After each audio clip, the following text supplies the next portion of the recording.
Good evening, everybody, and welcome to round 3 of the Disruptive Labs GTE series, hosted by the Gentlemen's Sim Racing Club. We're in my hometown. It is the Adelaide Parkland circuit, one of the most recent additions to iRacing in all of its splendor. Famously, Senna said it was one of his favorite circuits, if not his favorite. And we are going to be taking some absolutely mighty vehicles around this track tonight. I'm Liam Banks. Alongside me on the pots and pans is Joe Baldwin. And we're going to kick things off tonight by having a look at the championship standings. So this is how we stand after 2 rounds gone. James Glasspool leads with Brandon Grosh behind him, only 8 points in arrears. Then Ben Woods is only a further 2 points behind.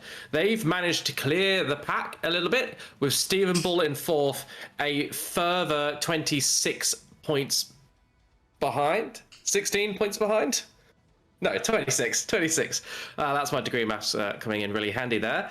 And there is a tight closing pack in behind him. It's early days, so this will chop and change a lot, but we're starting to get a picture of what names to look out for if we want to know who this championship is going to go down to in 7 weeks' time. Yeah, one of the things from last week that probably should cover off, if you didn't see it, was Stephen Bull absolutely pantsed everybody.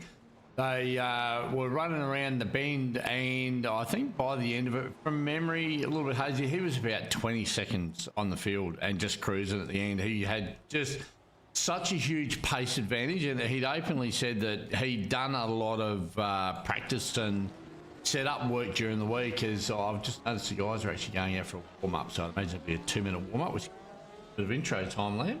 But yeah, he absolutely dropped the pants on the field last week. He was superior, like right from the drop of the green. No one even seen what way he went. He just streaked off into the distance. So I don't know whether or not a place like Adelaide is going to lend itself as well to being that dominant. Like it's such a tricky place, isn't it? Like it's fairly new to the service. I think we're what are we, 2 months into having it on the service now, I suppose, at least month and a half, whatever it is. And it's yeah, it's quite a difficult place, even though we all know it really, really well. One of the things that showed up last week is these cars really don't like smashing curbs unless your name's Ben Wood. He seemed to have a real good handle on riding the curbs with his car last week. But yeah, I think we're probably going to be in a good race tonight. So what we can actually have a bit of look at the qualifying before other things. And we'll get you to stand a little bit closer to your mic. You're cutting it a little bit in and out, I think, as we move a little bit further away. Here is the track conditions for tonight. Absolutely beautiful to summarize, and a bit cooler than it is here right now. I think it's still rocking around 30 degrees in Adelaide currently. 3.2 kilometer track, fairly short really, but it is tight, twisty, technical. The opening corner caused absolute mayhem in our Porsche Cup series last week, so I do ask any drivers that are listening, and I doubt there are many, please be careful through the first corner, because it is difficult, it is tricky. You have a lot more to lose there than you have to gain, but as a broadcaster, I say go for it. Absolutely pin it through there, and we'll see what happens. Yeah, look, hey, certainly gives us something to look at when they pile it in there on race 1. And tonight will be a single 45-minute race. It is a sprint race for this series, as it is focused on longer races, but this is our shortest format that we have, which is a single 45-minute race. Interesting. So I'm trying to get up the grid, and it's not allowing me to. So I'm a bit unsure what's going on there, but once we're able to get the grid, we will bring it to you. Yeah. But for now, we're just going to watch these beautiful vehicles tame the Adelaide circuit. It will be one of the first times a lot of people watching this will have seen these cars and this track in combination. So just Oh, that's car into the wall that we just saw in the background, I believe. Got it wrong over the first turn, got a bit of oversteer, and struggled to rescue it. Of course, it's actually turn 8 that causes all the dramas in the supercars, which is the fast-flowing right-hander that they have to live for and scrub off a bit of speed, but it's still frighteningly fast, and you got concrete wall on the outside. That is incredibly unforgiving, and I believe we have the grid ready for us now. Got the wheel for tomorrow night. We got that. Let's get this done and out of the way. We'll get this out of the way early with the warm-up going on. So last week, I believe Connor Nixon might have won, and he's added the BMW Williams F1 to the the IndyCar. I think he might have added. So this one's going to be there's a couple of real fast cars there lined up for MtnMen tomorrow night. What are we gonna? Oh, another barn burner car, Williams F1. Yeah, that one's going to be mental as what last week was, or the other week when we had a fast car. So, yeah, another fast one coming up on the mountain tomorrow night. That thing should take about, maybe an hour at the most to do 32 laps. It's a bit of a monster. So that's going to include the pit stop. So there we go. Williams F1 up on the mountain tomorrow night. So, Leas, I think for this weekend only, BMW stands for Bathurst Mountain Weekend. That was the best I could come up with in about a minute, so please forgive me. I thought I had better locked away in my brain, but didn't want to come. Well. Anyway, this is the grid for the race tonight. We've got Dylan Walker on pole with Tyson Broad alongside him. On the second row is Stephen Bull and Will Buchanan with King and Woods on the third. Lithwaite lines up in 7th place with Glasspool alongside him. Then Lobb and Hassler make up the top 10. In 11th, it is David Hayne, and he's got Jeff Adams alongside him. Then we have Heaney and Blacklock on the 7th row, with Haycock and Grosh behind them. Then it is Nixon, Michael, Lavis, and Neil at the back of the top 20.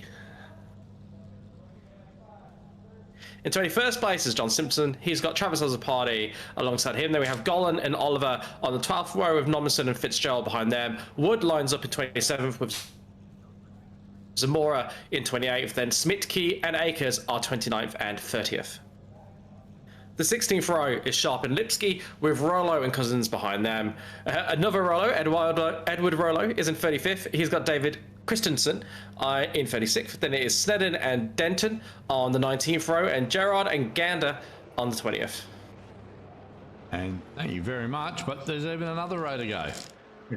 And we have one of our broadcasters. Big thank you to Daniel Yeaman. He has already hopped in on multiple broadcasts that he was not meant to be broadcasting originally. So everyone owes him a big thank you. And then we have Isaac Curtis in 42nd place. And neither of those two drivers put in a lap in qualifying. So the two of them might have a bit more pace than their starting positions would suggest.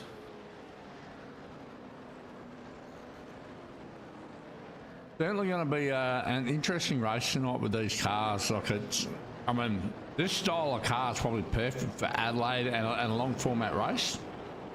45 minutes around here, though, you're going to have to be on your game. As you know, with Adelaide, the one thing you can't do is hit the wall. The wall will not move. You've got to keep it on the black stuff. You know, it's probably the sort of track where you, over the course of a 45 or an hour's race, you'd be better off running it at 8/10 or so. Just don't go flat out the whole time. Leave that margin of error, because especially turn 8, the famous turn 8, you make a mistake there, you're gonna have to travel through the pits for a repair.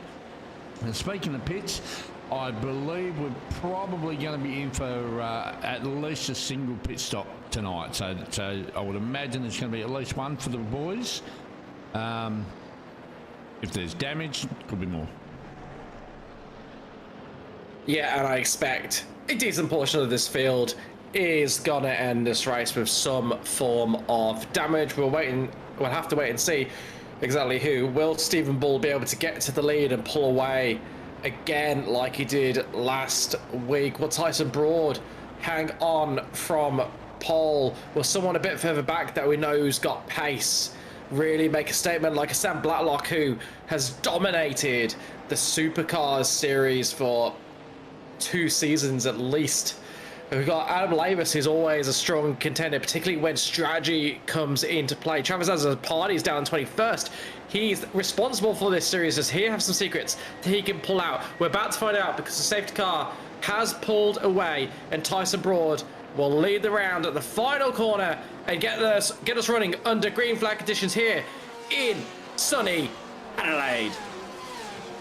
And immediately we've got 2 cars side by side. That is Hassler and Lob battling over 9th place as they try and filter, mostly single file through the first corner. Somebody wasn't, and we've already got our first casualty.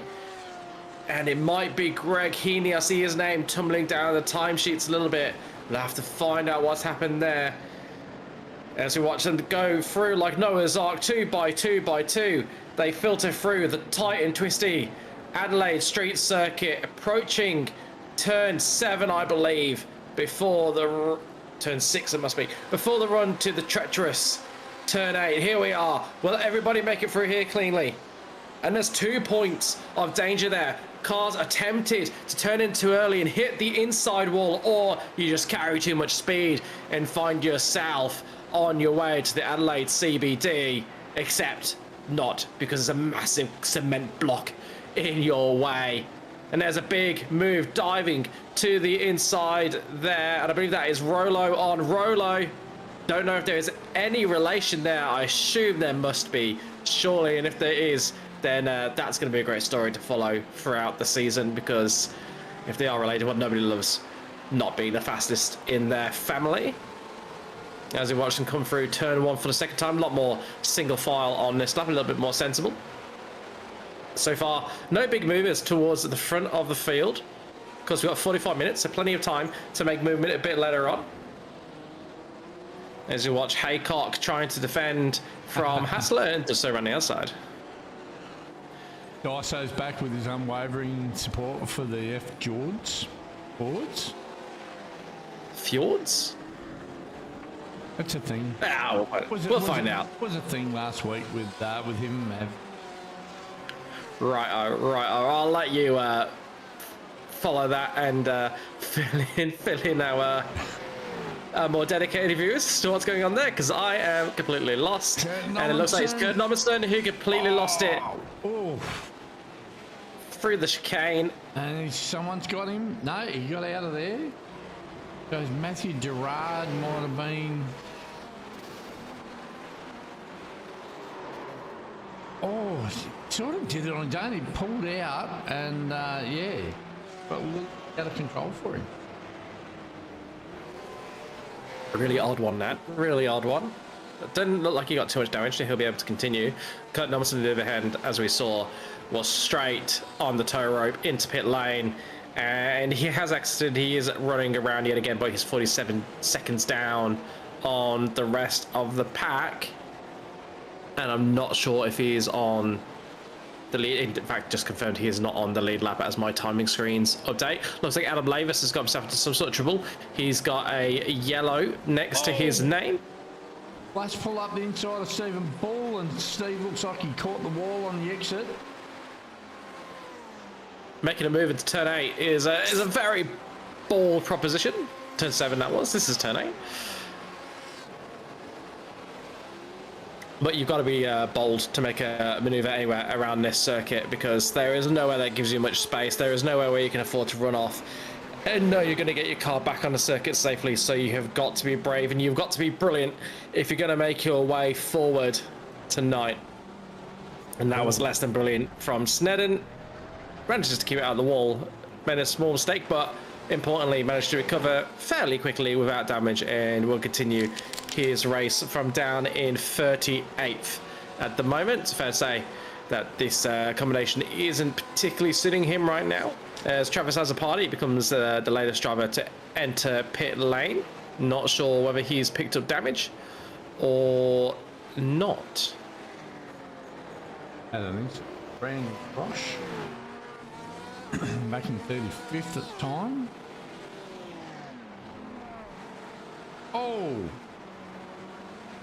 Not ideal. Just about gets out of the way on his rejoin. Dare say that was more luck than skill. But he is continuing on, and he's actually just made a position. So he's gone from 38th place to 37th as we rejoin the battle for 5th place. This is Stephen Bull. He's got Aidan Lufwait behind him. Up ahead, Tyson Broad continues to lead from pole and is the fastest man on track. Then he's got Dylan Walker about second behind, Will Buchanan about second behind that, so the top three looking pretty settled. Glasspool is 2.4 behind Buchanan in third, so that's where the first sort of large gap is appearing. The top three just starting to make a bit of a break from the rest of the field. James, but we are watching Lufwait trying to make a move on Stephen Bull. Not going to make it into turn one. That would be beyond ridiculous. Oh. And that was Lufwait getting it wrong through turn one. Trying to carry too much speed, trying to follow the car ahead. Just gets it wrong. I think he managed to keep it largely out the wall, but has moved down from fighting for 5th to fighting for 11th, with Connor Nixon ahead of him and Jeff Adams behind. Had a bit of excitement going on through the field here. Dave Christensen. Oh no, but he might have just had enough. Yeah, oh, he's picked up damage. Let's tell, but he can confirm. Oh! Oh man, and that's a much bigger incident. James Denton. Have another look at that one. It was very, and both very of them, fast. Both of them needed to go into pit lane for repairs. Oh. So just carries way more speed through turn 8, hits them at the rear end, and nothing the driver ahead could do about that. And once you're committed to turn 8, you can't do much to scrub off speed if you realise that you're on a collision course. So a bit of bad luck there. Lufwait's car just getting unsettled on the exit of turn 2. And yeah, it does well to recover pretty quickly. That could have lost him a lot more places. But as it is, he sits now in 12th place behind Luke King. We're now watching Dylan Walker. He's pulled up right to the back of Tyson Broad. Don't need to give you the gap because you can see how close they are. Dylan Walker gets a really good run through turn 8. Broad early on the defence into 9. Bit of contact there on turn in. Little bit of contact, but they both make it through. Broad holds on to the place by the skin of his teeth. But Dylan Walker certainly fancies his capability of leading this one from the front. And I mean, you can see he's so much more aggressive than Tyson Broad is at this moment. And that is lap traffic there coming upon. That is not a car in this battle ahead of them. Could it play a deciding factor though? All it takes is for it to hold them up at the wrong place. No, gets out of the way. Just about at both of them. There's done a reasonably good job there. Awkward, but he got through. I can see a few drivers. There's been something happen because a few drivers are plummeting down the field. I mean, we've got a multi-driver smash of some description. Moving to turn 1. Yeah, multiple cars for turn 1 is a bad idea. And you can see why. Aycock and Boothway, Neil, Jeff Adams involved in that one. Oh, nowhere to go. So many cars appeared on the scene so quickly, wouldn't have had much time to react to yellow flags. Wouldn't have seen what was coming up. Be good to see how early they managed to establish overlap before that collision. Just to sort of understand the dynamics. So overlap was achieved quite early. Oh. Neither car willing to give it up. It really is a corner there that just too wide doesn't work. We've seen it in real life and you know, it simulates it and it simulates it perfectly. Just turn 1 here, can't do it too wide.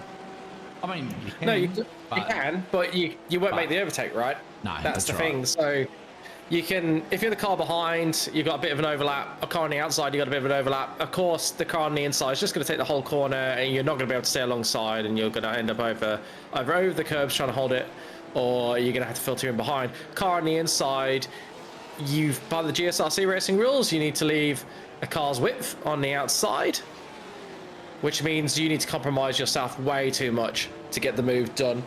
By our rules, the car on the outside is not obliged to get out the way just because you have overlap. You do not own the corner like in F1.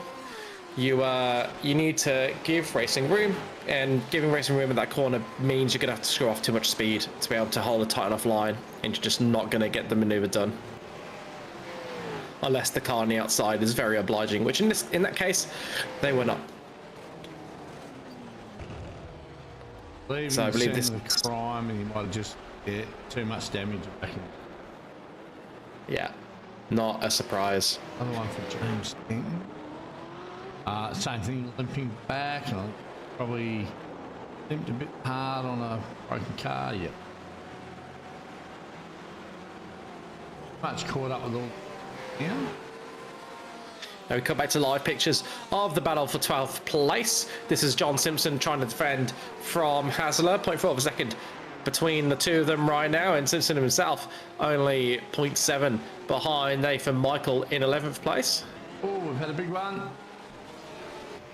Andrew Neal, James Glasspool.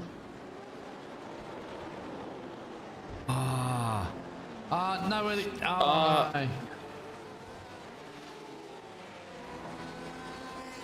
these are the guys that were caught up in that earlier incident at turn 1, all trying to get back to the...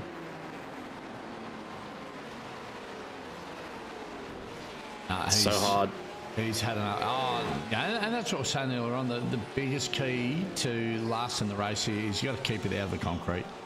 Concrete at Adelaide, South Australian concrete is very unforgiving. They use it for power poles and street circuits. They do. Got a famous Stoby poles, which I believe are unique to South Australia. We've got pretty hardy kangaroos as well. They're about as tough as cement. Do not want to be hitting one of those guys. There's a bunch that roam around near my house and scare my partner half to death when she goes on a walk at night. But that's got nothing to do with race cars. As we watch Liam Haycock. Yeah, a bit ambitious in the car behind there. So Haycock tried to make the move on the car ahead. Realised it wasn't happening, but because he was sort of alongside the car ahead. Oh, that's so unlucky. That might have been... Car's caught up in that. Curtis. And this is the brutal nature of a street circuit, right? It's not just the initial contact. It's not just that. It's that it keeps all the cars pinballing around inside. There's nowhere to go. Yeah. So more often than not, a collision ahead of you can end your race. Whereas on a more open wide circuit, generally, two cars hit, they sort of spur off onto the outside grass and get out of your way. Less likely around this circuit. So we're still watching replays of instances Stephen Bull losing a bunch of positions and I assume retiring himself from the race. We got quite a list of walking wounded. We're down to under 30 cars on the lead lap, and we're only 11 laps in and 13 minutes into this 45-minute race, not even a third of the way, and yet we have lost about a quarter of the field due to incidents. A lot of drivers, for instance, not their fault, but such is the nature of this.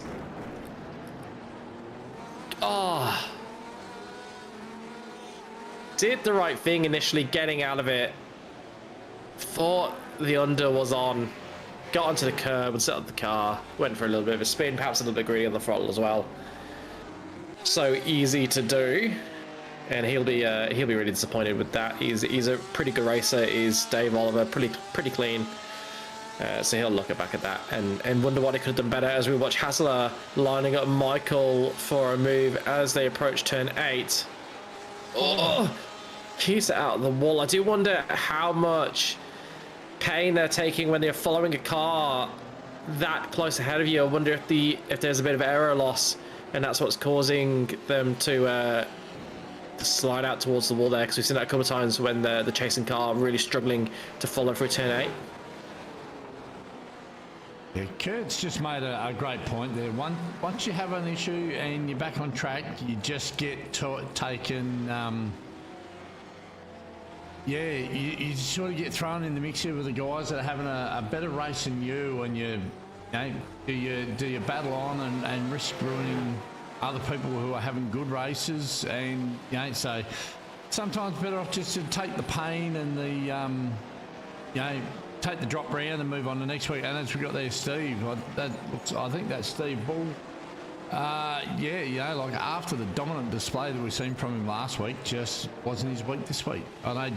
Did you not get as much practice this week, Steve? Because going by your performance last week, I didn't thought he was going to touch you. Dan Blacklock, he's having a great race. He's up 9 positions from where he started in 14th. He's currently 5th, and Connor Nixon is right on his tail. So he's up 11 spots from start position. Yeah, 2 teammates there, and Connor Nixon getting very close to the back of his teammate. They're definitely not going to work together. Neither of those guys is afraid to have a ding-dong battle with their teammate. They're not having quite as good a race as Daniel Yemen, though. He started in, we said he didn't get a lap time in quali, started in 41st place. 41st place, currently in 13th. So he's gone up 25 spots. He's overtaken more cars than the size of most of our grids. So he's having a blinder. Dare say, he's benefited a bit from cars crashing ahead of him, and it doesn't look like his car is... God, might just be the livery doing me in, but that car might be carrying a tiny bit of damage. But up 13th, he'll be dead chuffed with that. And you know what? I bet he's not done there, because he's only 2.3 seconds behind Fitzgerald, and he is running at an incredible pace of 16.5 on the last lap compared to an 18.6 for the car ahead. And just put it into his perspective, there are only 2 cars faster than Yemen on track right now, and they are Broad and Walker, and they are first and second. So I think a podium might even be on for Yemen if he can keep this up to the end of the race. Yeah, there's a few drivers with the same story. You know, they get caught up in instant pit, repair, come back out, and there's so many cars in the server with 40 cars that it's going to be hard to find yourself a spot where you feel like you can comfortably run behind the car ahead. You're not impeding the cars behind and sort of slot back in. It's just unlikely to happen. So a few drivers doing probably the sensible thing in all honesty, and pulling away from the server entirely, and then they'll recharge and come back next week when we're doing a 90-minute race at Spa, which should be absolutely incredible in these machines. I'll grab a triple strength coffee for that one in the broadcast booth, I think. Oh, you'll be so hyped up with the quality of the racing. You won't need the coffee if you want to stay up. I'm sure you'll be absolutely fine. Plus, you got me to keep you entertained. Spa might not be my favourite track to drive on, but it always puts on top-notch racing, especially when you got guys that know what they're doing. And cars like this, they were made for Spa, right? This is their wheelhouse. It's endurance racing on an endurance spec track, or up the inside. And there's a move down the inside from. That is Simpson, Michael, apologies, on Hasler. And it looked like there was a little bit of contact there. Not much room given, and both cars continue. Connor Nixon only a quarter of a second behind Blacklock as well. That's one of the tightest battles on track. Yemen has caught Fitzgerald, only 0.4 behind, so that's another fight that's going to happen. And Gary Cousins and Golan, if we can cut to the guy in 23rd place, Ronnie Golan, he's got 3 cars behind him. So there's a battle pack of 4 cars in 5 cars even, in really close company. And they have been swapping positions, I saw on the timing screen. So we'll just watch this from the rear view of Ronnie Golan. And if he's doing his job, those cars will be getting smaller. And if he's not, they'll be getting larger. But hopefully they'll have a bit of scrap and we'll get a nice view.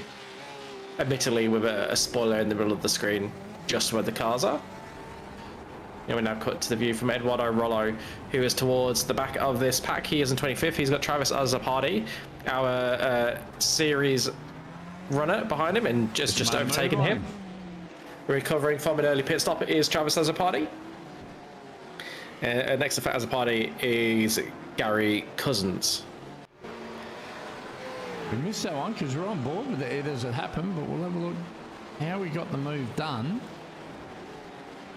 Oh, nice clean move actually from a long way back, but yeah, Ed, he was very gentlemanly there to allow that one to happen.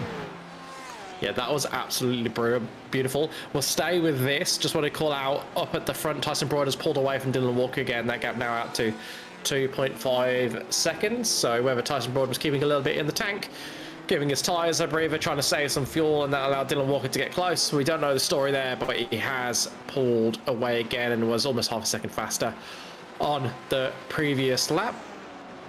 Blacklock's got pressure. The blowtorch from Connor Nixon, his teammate. Connor Nixon does not go for the overtake, which is unlike Connor, one of the more aggressive drivers in the I'd say in the GSRC, certainly in ODBM. One of the fastest as well. I'm sitting behind Blacklock here, so they're looking more at trying to catch the guys ahead together than having the rows scrap right now. One of the things I'll absolutely tip my hat to Connor. Like he's always had pace. Now he's been around the club for a long time now. He sort of went a little bit early, doing other things, but he's been back around for a long time. But one thing Connor's done, he went away. He sort of cleaned up his racing a lot, and in that same process of cleaning up his racing, he also got incredibly fast. He got himself around a good bunch of guys. He went through a couple of teams there at one stage, and I think he picked up and learnt a lot from each of the teams that he was involved with. As he sort of went on to the next one, he learnt as he went, and he's found a great home at OBDM. It appears at this stage he's been with them for quite a while now, and he's done some Pro Series stuff and been competitive in the V8 ranks, and and he's here.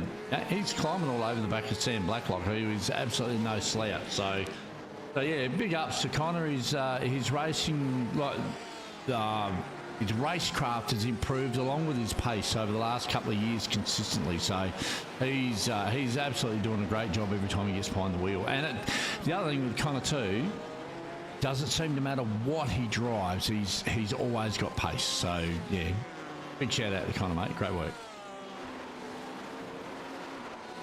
So it looks like he's got more pace than Blacklock at the moment, but he's unable or unwilling to make a move on his teammate. You can just see in the body language of the car, Connor Nixon looks like he's got a bit of spare grip. Do wonder if he might just be happy to sit there, maybe save a little bit behind Blacklock, unleash it a little bit later in the pace. This race is not like their pace is bad. They're running 16.6 and 16.5 for the two of them, 16.7 for Ben Woods ahead, 16.9 for Buchanan in third place, who's doing an absolutely splendid job, and Dylan Walker doing a great job in second, but he's 17.2 on the last lap, so a full 6/10 slower than Blacklock and Nixon. Although Nixon paused inside there and Blacklock lets him through. Oh, you didn't have to, Saundo. He's done it. He must have heard you. He's on his way. Yeah, it'd be interesting to see if Blacklock can stick with Nixon, and just interesting to see what pace Nixon has got in the tank. We speculated he might have a little bit more, but if he's got more, it'll make him clearly the fastest guy on circuit. So if he has got more, that is scary for the guys ahead of him. What is scary for Daniel Gaiman in 10th place is he's got about 3 cars behind him, all within half a second of each other. But he's got a 4-second gap to Scott Hassler ahead, and we cut to that battle now. So this is a 4-car battle pack that is developing. Fitzgerald at the back of it, then it is Simpson, then Michael, then Yemen at the lead as we hit the halfway mark of this race. Of the cars that have stopped, Glaspool is the leader at the moment. He's in 14th, stopped on lap 9. Others that have stopped generally were earlier incidents. Sigurd and Zamora stopped on lap 0 as a party in lap 3. I don't think anyone that's pitted is going to have a large impact on the top 5. If they do, it'll be an absolutely tremendous race. However, I think these guys matter, and just see how much Yemen is pushing there. A big puff of dust on the outside as he just kissed the wall that beautiful amount where you don't really lose any pace, don't really cause any damage, but know that you're flirting with the limits of what you can get away with. Now battle pack has actually dissipated a little bit. Yemen pulling away with his fantastic pace at this point in the race, pulls to a lead of 1.8 seconds over Nathan Michael, who's still got Simpson and Fitzgerald for company. So this battle pack has quickly become a free car battle. And in the battle of the Rolos that we briefly covered earlier, Eduardo Rolo is in the lead of that. He is 25th place. Dylan Rolo has pitted, however, so I think Rolo might effectively be in the lead of that little fight. Oh, that's a good run there from the car behind Dave Oliver. But we're just going to see. Yeah, and there's a little bit of a Constantino effect in the hairpin there. And what it has allowed is to look like Dave Oliver. There's a lapped car in that battle, I think. That's the car falling away. And there's two moves simultaneously there, causes a bit of, I say a bit of chaos, a lot of chaos. They're still pinballing as they get onto the start-finish straight. It's all change in that battle for 22nd, 23rd, 24th, 25th. It is Lipski in 22nd, Sharp in 23rd, Oliver in 24th, Edward Rolo in 25th. So look like what you had there is two fights. Oh, and there's a big movement across the track there. And he's just absolutely wiped out the other car. It looks like they've both continued. I'm not sure how, although Lipski seems like he might have some damage there. That was a pretty wild exchange there. I was ducking off before. I seen a bit of a thing there. Travis had a party and Lipski had a bit of a moment here. So there was a move put on. But Trav's made a move on Martin by the look of it. Come through and then he's... Oh, so he's caught the tyre on the inside. There. Yeah. And then... So he's damaged the got car. damage. And he's off. It's not the night. Trav, and he's got the car parked now. So whether he's been there for 2 minutes 20, so... Whether he rejoins the fray is unknown at this stage, but yeah, that was probably on for a good move. Just caught that tyre on the inside, and it's obviously broken the right front corner of the car. So yeah, very unlucky. Yeah, and Martin Lipski has also dove into pit lane, so I think that might be his night done after what I believe was a collision between Lipski and Dave Oliver. Please forgive me if I am wrong on that one. Wouldn't mind seeing that again, actually, because it looked like a pretty wild maneuver from, I think, Oliver into the side of Lipski, evidently not realizing he was there. So I wouldn't mind seeing that again. Looks like we've just had a big incident. Wood, Smith, Rolo, Oliver, and Akers up. What's happening here?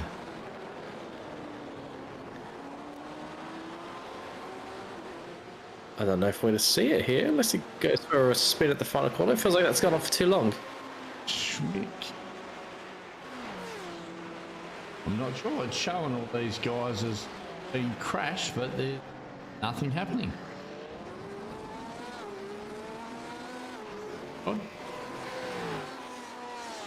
That is odd, but we will just see if we see anything here. There we go. Down the escape road.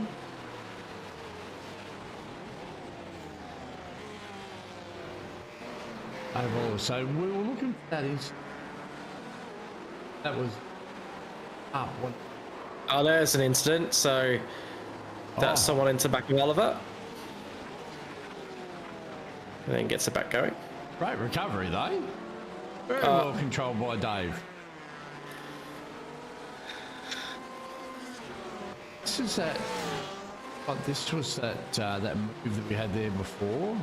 Bit of a skirmish, so yeah, Sharpie's just been caught out a bit, I think. I don't think he was going to go for a move. Looks like Lipski might have been just getting out of the way. Yeah, that's a bit clumsy more than anyone doing anything too wrong, but it's what happens here after the opening chicane that I'm interested in. Because it looks like...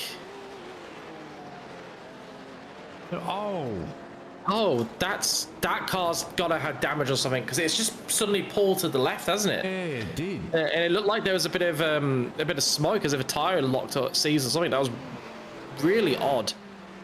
So something untoward has happened there as Ben Woods becomes the first of our leading pack to pit.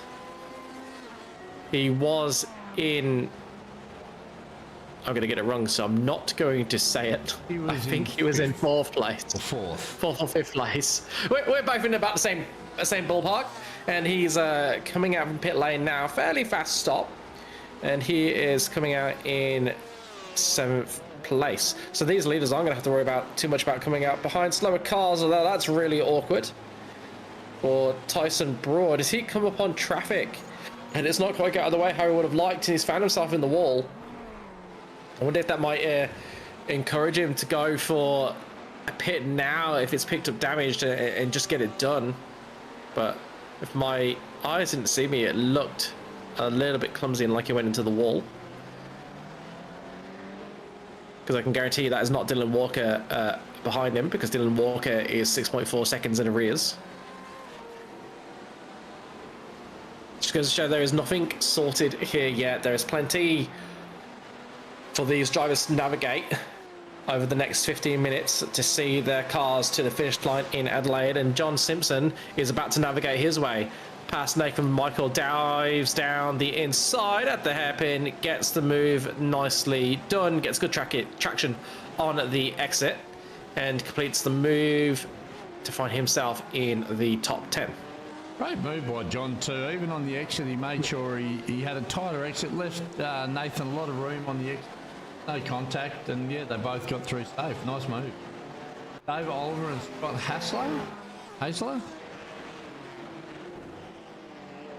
Oh, off the wall. Oh no. Oh no.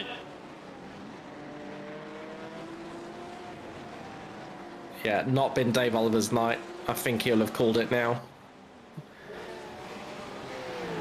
And he'll have to dust himself off after that one, lick his wounds, and come back at Spa next week as we follow Isaac Curtis. These are back to live pictures. He is in 15th. He's up 27 spots. So he started dead last in 42nd place. He is now in 15th place, and he is battling with Smitke and Hassler. Smitke the car ahead, Hassler the car behind. Tell you what, the pace of Broad out front is incredible right now. A 16.2 on the last lap. Most drivers haven't done a single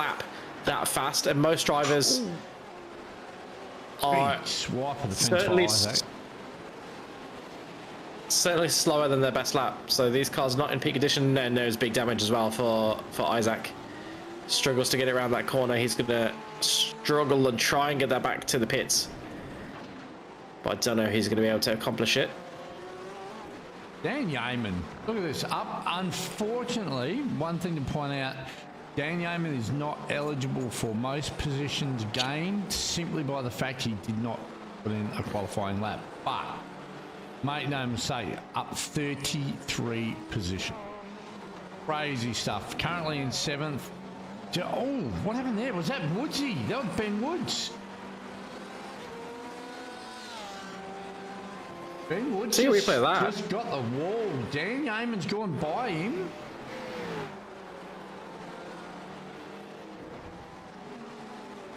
Oh, would you lost the rear? Oh, didn't hit the tires too hard. So he won't have any damage. I can't imagine from that. Just a mistake.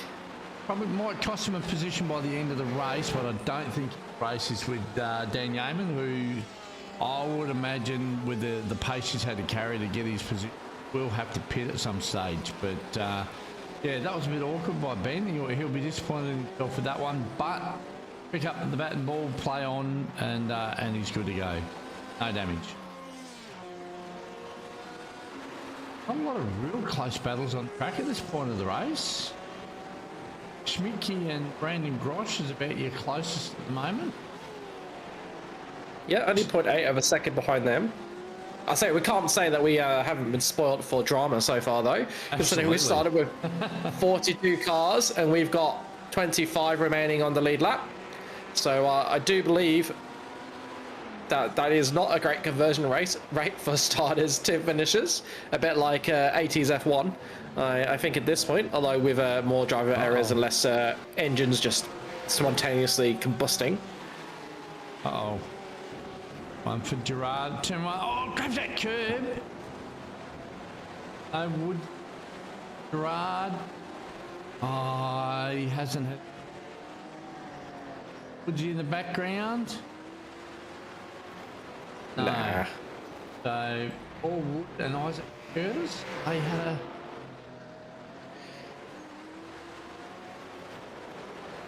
Oh, Here he goes. Lock brakes. That might have been. Oh, jeepers. Possibly having a look at Gerard, maybe, and yeah, might have been sort of busy looking there, not paying attention, being distracted, and just yeah, looked like an awkward one by both of the guys there.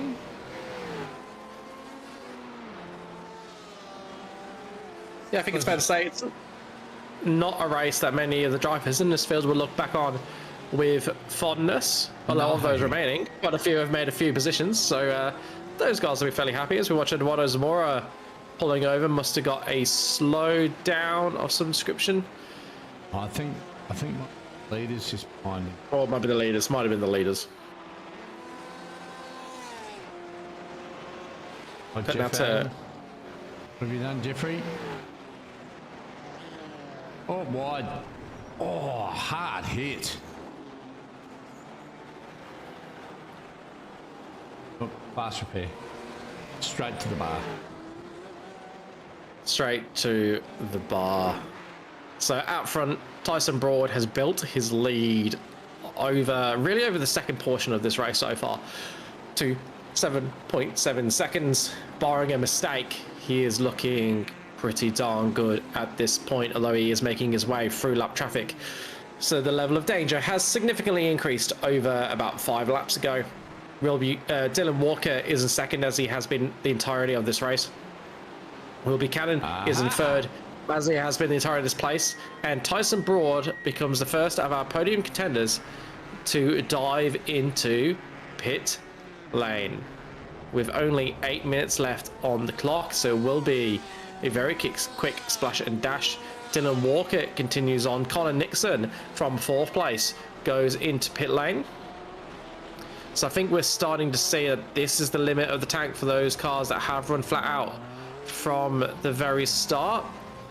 We've still got 7.5 minutes to go, so I don't know how anybody's going to go getting home without a stop at all, because that stop for Tyson Broad, that was only 3.83 seconds.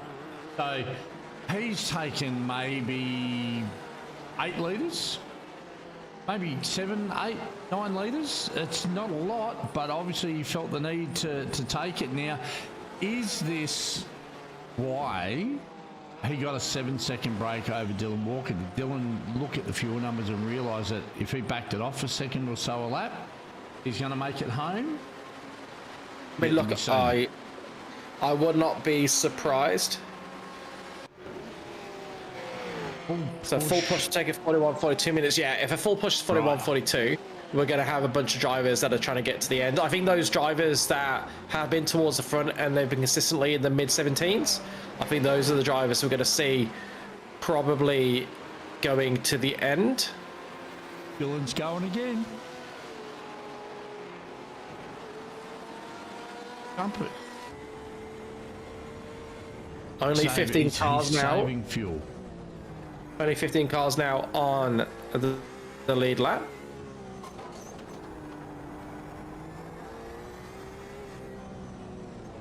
Yes, he And is. this is the intention of this series. The reason we're running it with longer race formats, is so that strategy can play more of a factor than it does in most of our GSRC races. In most of our GSRC series, we basically take strategy out of it, and they are sprints. Even our longer format races run a lot closer to sprints, because even if we do have a compulsory pit stop, generally there is no way of getting to the end without making a pit stop.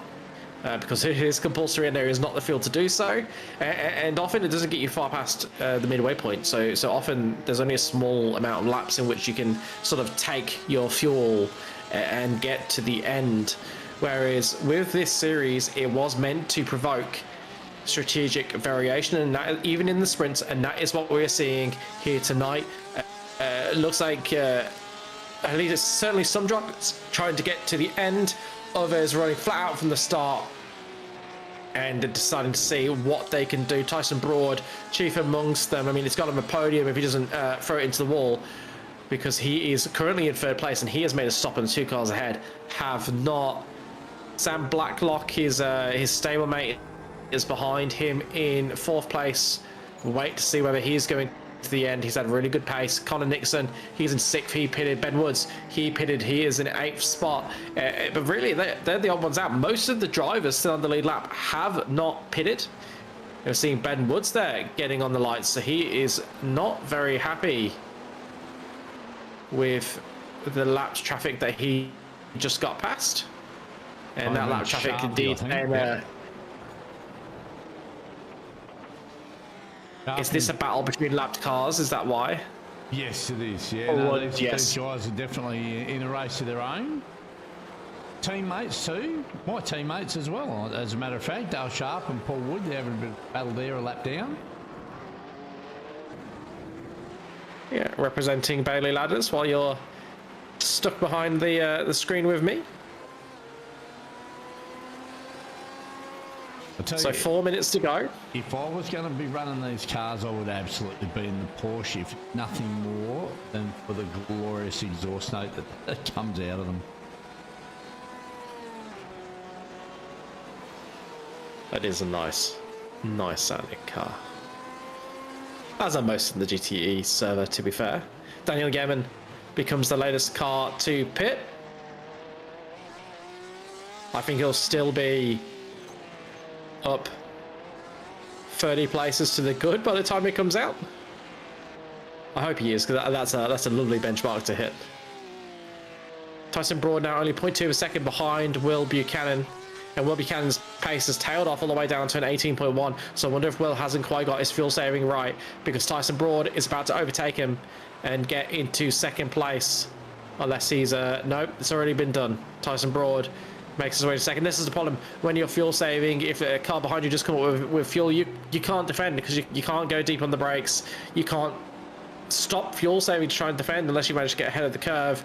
You've just got to take your medicine and allow for the fact that cars are going to get through towards the end of the race on a different strategy. And there are 7.6 seconds for Tyson Broad to make up on Dylan Walker in what will be, I believe, 2 more laps. It's going to be really close on time, actually. I reckon we might have 3 and Dylan's going to cross the line, so he's going to want to be very careful here, right? So if he goes for leather, so at the moment he is 7 seconds ahead. Now when Tyson crossed the line, he had 2.5 minutes to go, and with a 1:16 laps, that's 2 laps for Tyson Broad. Dylan is 7 seconds in front when he crossed the line, so he will cross the line with 7 seconds. Like, if he doesn't back off the pace, 7 seconds at least, or 6 seconds, 5 seconds maybe, he will have to do an extra lap, and that's going to throw his fuel numbers out and make it very hard for him to hold Dylan off. Brody, sorry, hold Tyson off. So Dylan's right on that cusp of back off and cross the line with a few seconds to go, but that's going to put Tyson Broad right on his rear bumper. So this is going to be an interesting run home, Liam. It certainly is. I don't see any white flags waving, so I do believe we've got 2 laps to go, and Tyson Broad took out a handy chunk of time on that last lap. It wasn't enough if he continues doing that to the end to get him, but what we do not know is whether Dylan Walker can maintain this pace to the end. We do know that Tyson Broad can maintain this pace. Just how much fuel is left in that vehicle? Has he got the calculations right? Did he know about the extra lap? Has he driven to that number? How much is he saving? Not a lot. He was throttled all the way up to turn 7. I think he's fine. What's the fast one? Turn 8, isn't it? Yeah. I think Dylan reckons he might have enough fuel. It'll be coming to the white flag this time round, and he doesn't seem to be saving fuel now.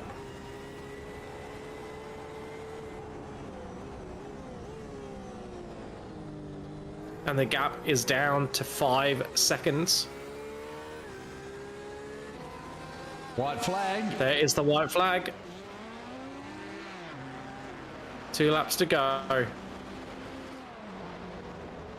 Oh, that Final lap. sorry, final lap, yes. Yeah. That is how the white flag works. Sorry, it's been an incredibly long week.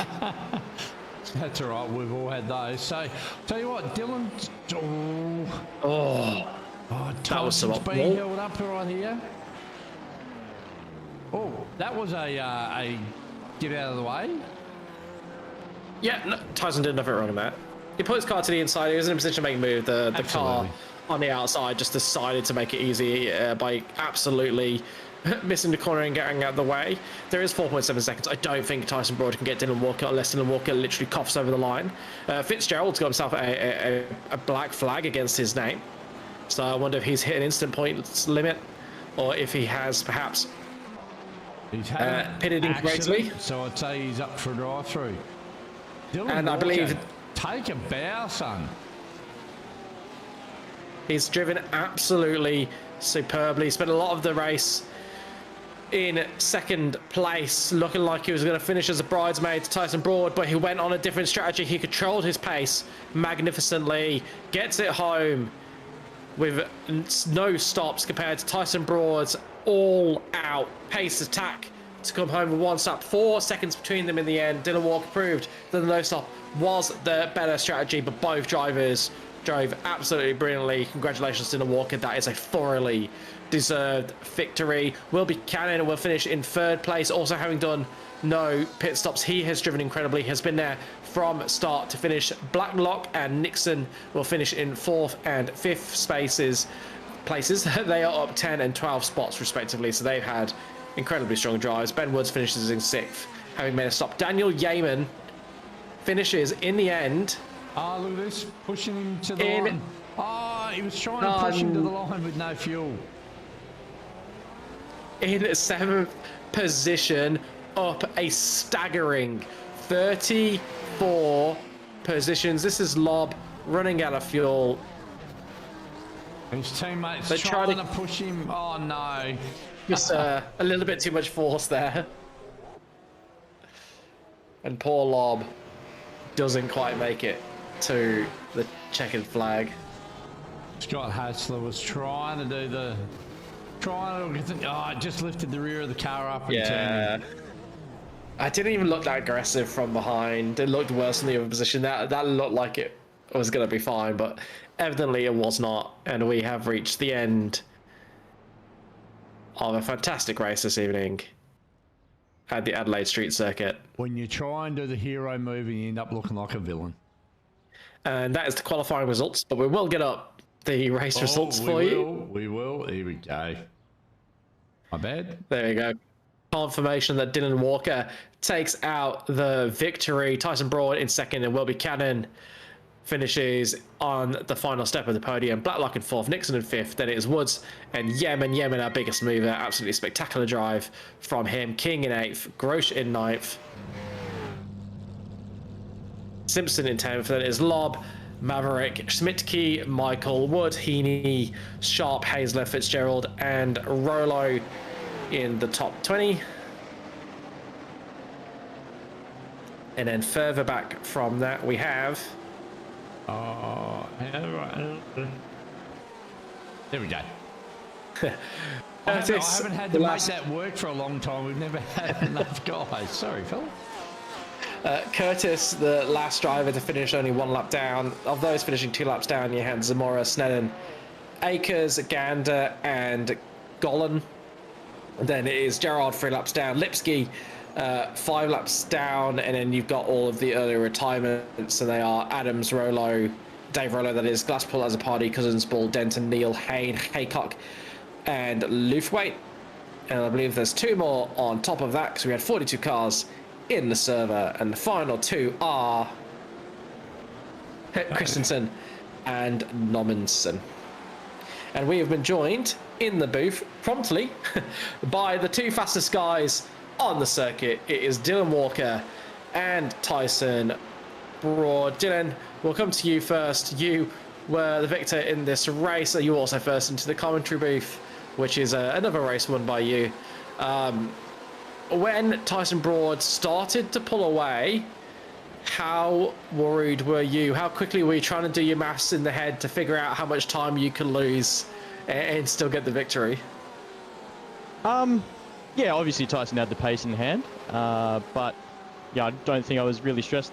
As soon as you got in the car, Black Box said that you only needed to save about 5 litres. So yeah, I figured over 45 minutes it'd be pretty easy to do, and the fact that I was only about 3/10 a lap slower than him, I knew that the 40k an hour pit speed was really going to screw him up. So yeah, it worked out in the end. Yeah, no, really happy with the pace of the car as well. And it was really tight there at the end for how many laps we were going to get in. Were we going to get in that extra lap that we did in fact get it? I assume that was something you'd always accounted for? Yeah, 100%. Obviously, if you're not stopping, then you are going to get that extra lap in. So I counted it from the get-go as well. But yeah, saving wasn't too stressy. Just a bit of lift and coast here, a bit of fuel map as well. And yeah, it was a lot easier around here, especially with how quick it is. You can kind of take a load off. You don't need to put quality laps in every lap, which makes it way, way easier to drive as well. Yeah, and how did you find this car and track combination? Yeah, it was pretty wicked. I didn't really see too much of the action behind, but I heard that it was pretty eventful. But yeah, no, the cars are always fun. Definitely the best class on iRacing, in my opinion. So really, really glad that we get to give them a rip. With such a big field as well, it's really awesome.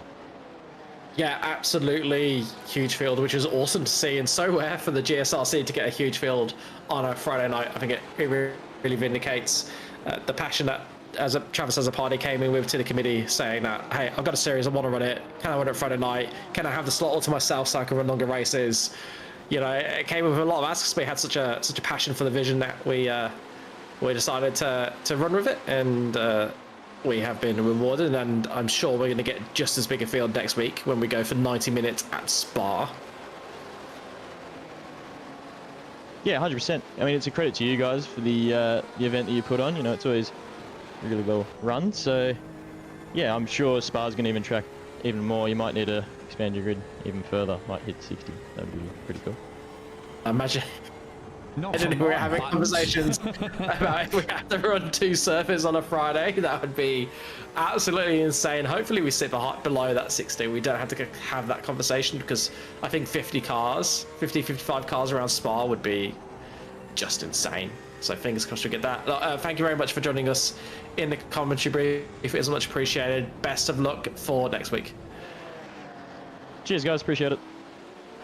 We'll talk now to the bridesmaid, Tyson Broad. Tyson, I assume you ran absolutely flat out from start to finish, quality laps every lap, and it wasn't quite enough in the end.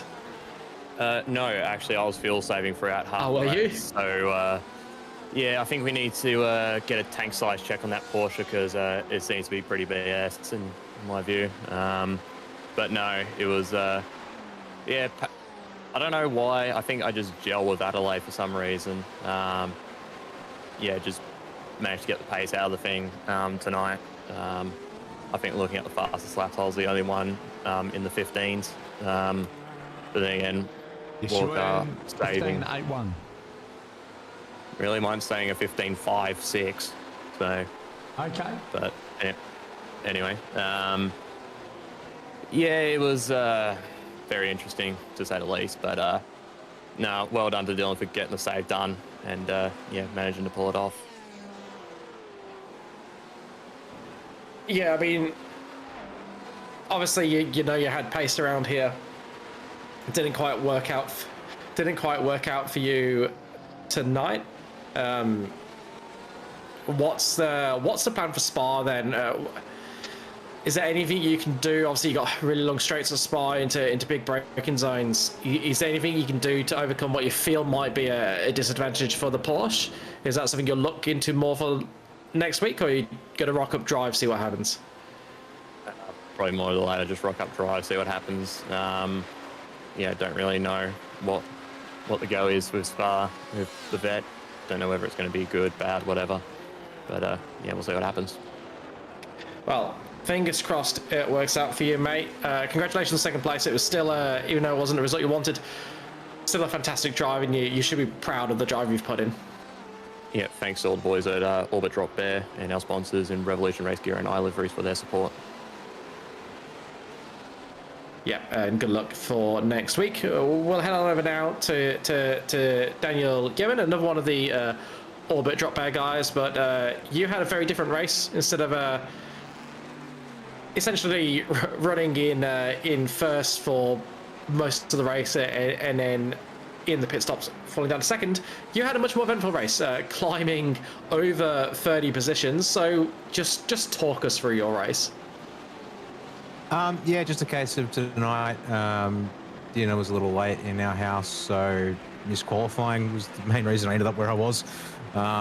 So great to see numbers still pumping at 40 plus. And obviously, yeah, just made for a very different race there, having to just carefully try and pick my way forward where I could. And had to also build the pace over the race too, unlike, say, the guys who were up front tonight. So, yeah, if we'd been up front, maybe we'd be racing around Will's position potentially. I reckon a podium would be a fair shout, but at the same time, I was no chance of making it home in the Corvette. Even with having to take it easy at the start of the race, still had to put in 8 litres of fuel and get home with only a litre and a bit to spare. So there was no way I was matching the economy of the Porsches out there tonight, and Will and the BMW. So, yeah, I would have had a Tyson moment, and yeah, fallen well short, just like him in that case. Yeah, can I? Because you're obviously a very handy peddler in these cars and just about everything that you drive. And tonight you started from the back of the field, so you raced close with a lot of guys that don't have the pace of you in this vehicle in the early parts of the race, and then towards the end, you're racing, more with cars that are of your pace, and you did it evidently pretty cleanly and pretty well. So what do you find is the trick for racing cars that are a bit slower than you? Because I know it's a technique that a few drivers find quite tricky and end up falling into problems when they're suddenly down in the pack. Timing. It's just all about if you can figure out where you're faster, relatively speaking, without taking too much time to get the moves done. Pick your moves at smart places, sensible places. So a couple of times where I get a good run out of the last turn, but there's no way to make a move into turn one unless you're ahead, let alone alongside, going into the center chicane. So you don't do so it's just making sure it was either turn 4, turn 9, and turn 14 tonight with my passing moves. Maybe I could have made some moves in the staircase, but just opted to sit back and just play it smart, because at the end of the day, we weren't racing for a result realistically because of how far back we were starting in the field. The matter was just to get a race in and therefore keep the car clean. And so, yeah, sacrifice some time and positions that maybe could have happened tonight, but nevertheless, yeah, and just try and stick to the normal lines, and the sensible overtaking positions generally helps. Yeah, I think that's a really good summary of just what you've got to do. It essentially just comes down to accepting your lot in life and driving accordingly, and that's what you did fantastically tonight. And picked up some brilliant points considering your starting position. Before I let you go, I'll repeat what I said at the start of the broadcast. A big thank you to yourself for the efforts you've been putting in on the broadcasting side of the GSRC recently. You've ensured a couple of streams that weren't going to happen have happened, and yeah, you've been brilliant for the club lately, so thank you very much.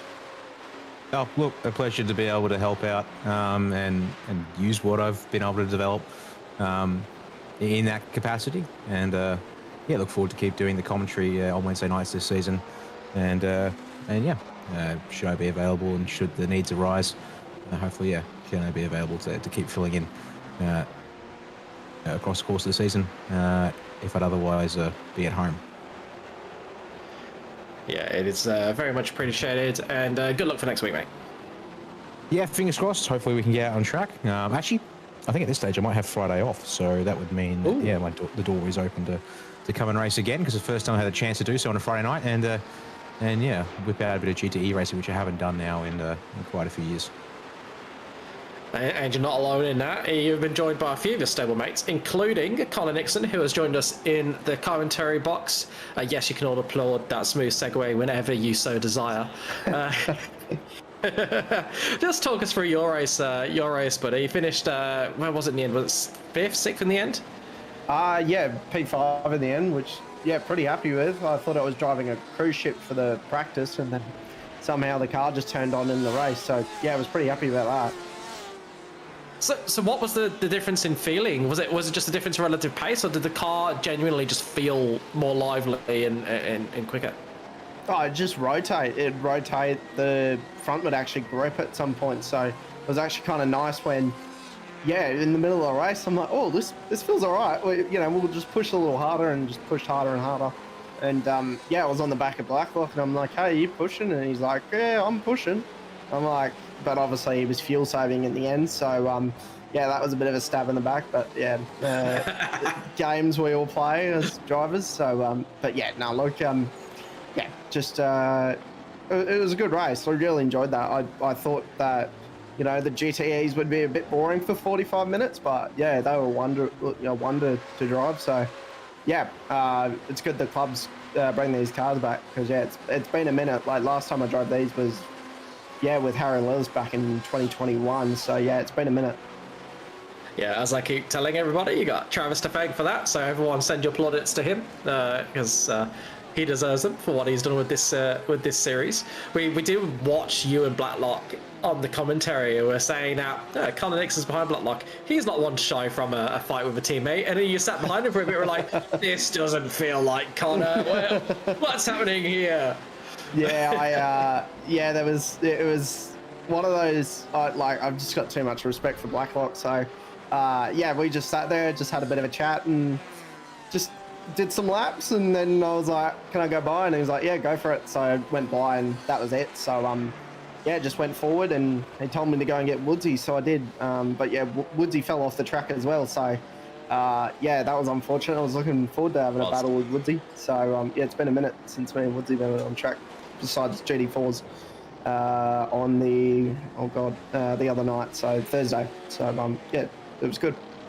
Well, hopefully you come back next week and you manage to find each other on track when we go to Spa for a 90-minute race. So you said you enjoyed these for 45 minutes. You gonna come race with us for 90 minutes to next week? Yeah, sure. At least I'll have a setup for it. I was just running high downforce for this one, so yeah, if we can throw a setup on it. And yeah, love Spa. Spa doesn't like me though, so it's a hate-love relationship. So yeah, hopefully we can do okay. Yeah, I don't think I'll be in the points, obviously, for these guys. I know Tyson's enjoying this series, so hopefully he goes well for that one. So you're a bigger man than me if you could have a hate-love relationship with a track. If I'm slow at a track, I automatically hate it. That's just how my brain works. Mainly Imola. Yeah. Imola. Australian tracks, Americans tracks, love me. European tracks, yeah, no, not a fan. So yeah, your indies and yeah, all of that, it's good, but yeah, just tracks that don't agree with me is all European. So I haven't won a European special event. So yeah, if that says anything. So do you think it's because the European tracks, as a general rule, are a bit more flowy? Yeah, yeah. I mean, I've never been good at flow tracks, so that could be it. All right, well, you know what you got to work on. No. Fingers crossed, we see you battling for the podium spots next week. Yeah, hopefully not everyone's fuel saving, but yeah, that was good fun either way. But yeah, that was good. All right, best of luck. And that brings an end to our driver interviews for tonight. Thank you to all of the drivers that have joined us in the booth. It is much appreciated. It was a great race. So we had a fair bit to talk about. We've already done the wheel spin for the MtnMen next week. So if you missed that, we are in the BMW F1 car. So that is going to be quite the blast on Saturday around Bathurst. But let's have a look now at what else we've got coming up on the GSRC over the next week. As we said, we've got the MtnMen, we've had the spin. It is the BMW F1 car, 32 laps around Bathurst tomorrow night. That is more of a social series, so you don't need to practice. Just hop in, have fun, hop in the Discord, have a chat, and get to know some of the guys you're going to be racing week in and week out in the rest of our series. Then on Monday night, we have our most popular night and one of our biggest broadcasts. It is the Super Formula Light at Donington Park for 2 sprint races. I hope to rejoin the pack for that one after missing this week. And then we have got the GT3 series at Monza on the combined circuit. So that one has got some of the old style banking. There was a big chat in the community about it, about whether we stick to that, where we go to regular Monza after the shenanigans that went down, I think, in the Porsche Cup at Monza. We've decided to stick with it. So everyone be on your best behavior so we can keep going to these tracks that are brilliant, but do tend to cause a bit of chaos. And yes, good luck, and that is a single 60-minute race. Then on Tuesday, we have the Downforce Legends, which is the Radical R8 at Adelaide Street Circuit. Oh my God, yes. Just yes. And then we've got the Lotus. So, save me, Joe. Which Lotus is it? 79. So I wanted to say 79. I just doubted myself at the moment. At Donington Park for a 40-minute race. Again, those two are slightly more casual than our other series because there is no broadcast. We don't get the biggest numbers on a Tuesday night, but there's only about 20 cars. I'll give you the tip. No, they're not casual when you get on track. They're just not broadcast. So get out in those absolutely beastly cars around some fantastic tracks on a Tuesday night. And there'll be a few more cars this week because it is not a committee meeting this Tuesday. Then on Wednesday, we've got the Aussie Legends Cup. That's proved to be pretty popular. They're fantastic fun to drive. You can get into some really good battles. The slipstream is incredible, and they're going around the bend for sprint races before we go into one of our main events, the V8 Supercars Championship live from the bend for a single 40-minute race, and that will be broadcast with one Daniel Yeaman on the comms. And then we head over to Thursday night where we've got the GT4 at Monza for a single 40-minute race, and the Porsche Cup, which has exploded in popularity with the addition of the new Porsche Cup car, with the addition of traction control and ABS. We're getting GT3 numbers in the Porsche Cup. We've had to make a third split. For those that don't know, last season we ran all the cars. There were two divisions, but we ran them in one server. We now got 3 servers, which tells you how popular this has become. Going to get about 100 cars out there at Daytona for a 40-minute race on Thursday before we come back here in a week's time for the GTE, a 90-minute race at Spa. As if you didn't know, we've talked about it all night. Should be spectacular. Be there. We're going to be there, and I cannot wait to bring you all the action from that. And here is a reminder of the rest of the... There's some good races coming up actually for the for this GTE car that like Spa next week, Catalunya, Suzuka, Gillies Villeneuve, like these are it's a great set of tracks for this style car, and I think that this Friday night series is going to come down to that final one at Le Mans, and yeah, definitely looking forward to that 90-minute blast in round 10. So yeah, great series this one, and it's proved popular, probably more popular than I was expecting, especially with a track like Adelaide. Great track, being street circuit normally doesn't pull the numbers, but we had 40 cars tonight, so yeah, great stuff. Yeah, absolutely spectacular championship running. So continue to support us on a Friday night. We're only able to bring you these streams because of the kind support in turn of our sponsors there across the top of your screen, across the bottom of your screen right now. They are Waste Options. They are Trophy AI. They are Disruptive Labs. They are Flash Graphics. They are the merch store. We got a lot of stuff on there. You can even host your own team's merch on there. So if you want to do that, get in contact with somebody from the committee and we will organize that for you.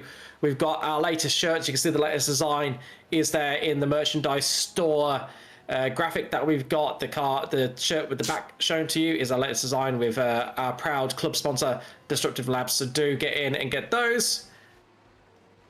Although you might not be as ripped as the guy in the vest top, I'm sure you'll all look spectacular in one. So buy one of those. And as I said, we will be back here next week for you. Thank you very much for watching. It's been a pleasure from myself and the rest of the GSRC. Good night.